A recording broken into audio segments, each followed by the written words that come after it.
அன்பான நேயர்களே, நாம் இடைவேளைக்கு முன்பாக லவங்கப்பூவை கொண்டு காச நோய்க்கான ஒரு அற்புதமான மருத்துவத்தை பார்த்தோம். இப்பொழுது கடுமையான அஜீரணம் என்கிற நோய்க்கு ஒரு மருத்துவத்தை பார்க்க போகின்றோம்.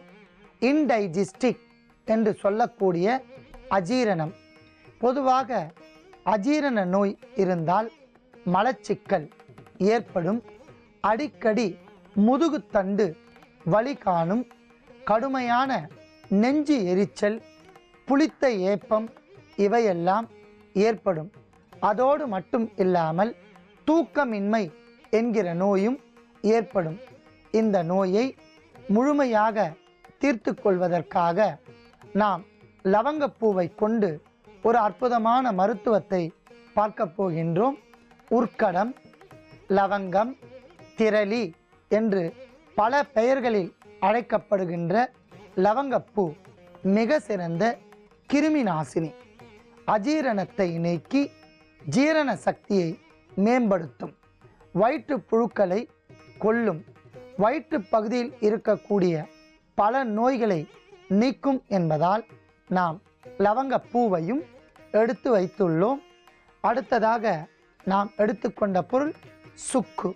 சுக்கு மிக சிறந்த கிருமி நாசினி. வயிற்று உப்பசம், வயிற்று வலி, கடுமையான ஜுரம், தலைவலி, காது வலி இவையெல்லாம் நீக்கும். வயிற்று பகுதியில் தோன்றக்கூடிய பல நோய்களுக்கு சுக்கு ஒரு அருமருந்து. ஆகையால் சுக்கையும் எடுத்து வைத்துள்ளோம். அடுத்ததாக நாம் எடுத்துக்கொண்ட பொருள் ஓமம். ஓமத்தீநீர் புகழ்பெற்ற ஒரு தீநீர். இந்த தீநீரை பருகி வந்தால் படிப்படியாக பல நோய்கள் விலகும், வயிற்று பகுதி சுத்தம் செய்யப்படும். மேலும் அஜீரணத்தை ஓமம் போக்கும் என்பதால் நாம் ஓமத்தையும் எடுத்து வைத்துள்ளோம். அடுத்ததாக நாம் எடுத்துக்கொண்ட பொருள் இந்துப்பு. இந்துப்பு பல நோய்கள் வராமல் பாதுகாத்து உடலை ஒரு காயகற்பமாக பாதுகாக்கும். அஜீரணத்தன்மை ஏற்பட்டால் நெஞ்சு எரிச்சல் வரும், அதை இந்துப்பு நீக்கும் என்பதால் இந்துப்பையும் எடுத்து வைத்துள்ளோம். அன்பான நேயர்களே, தனித்தனியாக நாம் பொருட்களை எடுத்து வைத்துள்ளோம். எடுத்துக்கொண்ட பொருட்களின் அளவுகளை பார்க்கலாம். லவங்கப்பூ 10 கிராம், ஓமம் 10 கிராம், சுக்கு 10 கிராம், இந்துப்பு 12 கிராம். இவற்றை தனித்தனியாக எடுத்து வைத்துள்ளோம். இவற்றை எடைப்படி ஒன்று சேர்த்து நன்றாக அரைத்து எடுக்க வேண்டும். அதி அற்புதமான மருத்துவ குணம் நிரம்பிய மிகவும் நறுமணம் உள்ள இந்த லவங்கப்பூ மருந்து பொடியை கடுமையான அஜீரணம் என்கிற நோய் உடையவர்கள். இதுக்கு மேல என்ன சொல்ல போற? சொல்றதுக்கு வேற ஏதாவது போய் இருந்தா சொல்லிடு. அவதான் என்ன ஏமாத்தி எல்லாத்தையும் என்கிட்ட இருந்து பறிச்சிட்டான்னு பார்த்தா நீயும் இப்போ அதே தான் பண்ணிருக்க.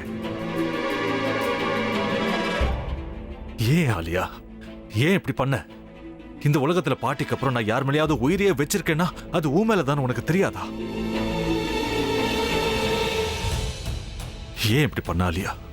உனக்கு காசு பணம் அவ்வளவு முக்கியமா போயிடுச்சு. அதுக்காக நம்ம உறவை கூட மறந்துடுவியா?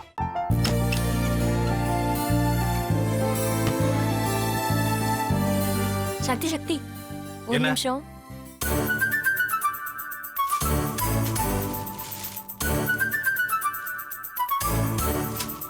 இந்தாங்க. என்ன இது? உங்களுக்கு பிடிச்ச பிராண்ட் செப்பல். இது என்ன, நான் தலையில வச்சுட்டு தூங்கணுமா? சரி, அதை விடுங்க. இங்க பாத்தீங்களா, டைம் பீஸ். இதோட அலாரம்க்கு தான் நீங்க டெய்லி எந்திரிக்கணும். அதெல்லாம் என் மொபைல்ல இருக்கு.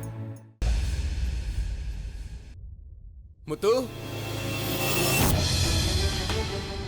முத்து,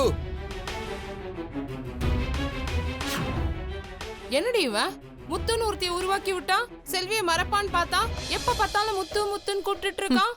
முத்துவ கூப்பிட மட்டுமா செய்யறான், முத்துவ வச்சு என்னென்னமோ செய்யறான். நாம தான் இழிச்சவை மாதிரி வேடிக்கை பார்த்துட்டு இருக்கோம். என்ன முறைச்சு என்ன பிரயோஜனமாயா? உனக்கு வேற குரல் போயிடுச்சு. அடுத்து அவ செல்வியை கூப்பிட்டானா என்ன பண்ண போற? உன்னுடைய விருப்பப்படியே நீ ராமநாத வீட்டு மருமகளா வாழப் போற. கண்டிப்பா என்னுடைய ஸ்தானத்திலிருந்து அவன் உன்னை நல்லா பார்த்துக்குவான் அம்மா. டேய், அவரை பத்தி தான் உனக்கு தெரியும்ல. அவர் எந்த முடிவு எடுத்தாலும் அதான் ஃபைனல். நம்ம அப்பா வேணுமா வேணாமாங்கிறத நீயே முடிவு பண்ணிக்கோ. வாடா.